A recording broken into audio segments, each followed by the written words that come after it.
السلام عليكم ورحمة الله وبركاته. النهاردة هنتكلم في موضوع مهم جدا، وهو التربية الجنسية.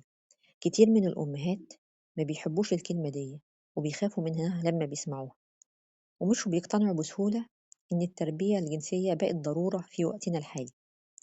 عاوز أقولك على حاجة مهمة: التربية الجنسية مش معناها تفاصيل محرجة ولا كلام أكبر من سن طفلك.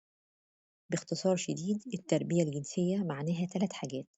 أول حاجة، أعرف طفلي إن جسمه ملكه ومحدش يلمسه من غير إذنه.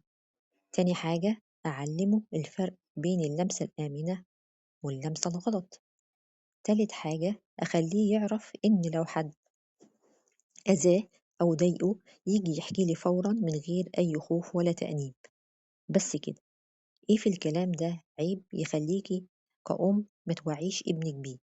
التربية الجنسية مش إثارة فضول ولا كسر حياء لابنك، لا بالعكس، انت بتعلميه ازاي يحمي نفسه ويفهم التغيرات الطبيعية اللي بتحصل في جسمه كل ما يكبر. لازم أعلمه ازاي يفرق بين الصح والغلط، ولو انت معلمتهوش هيلجأ لحد تاني يعلمه. هيتعلم من الشارع أو من الإنترنت أو من شخص تاني، ممكن الشخص ده مؤذي ويضر ابنك.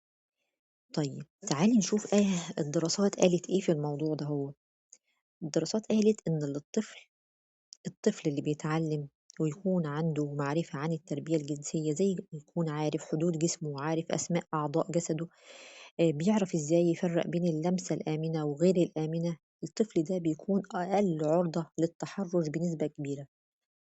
الطفل ده بيكون كمان فاهم وعارف إزاي يقول اللي قدامه لأ لو حس منه بأي شيء غلط. في الآخر عاوزة أقولك إن التربية الجنسية مش رفاهية ولا فكرة دخيلة علينا، دي أمان لابنك. لو الكلام ده لمس قلبك ابدأي خطوة صغيرة النهاردة عشان بكرة يكون أحسن مع أولادك.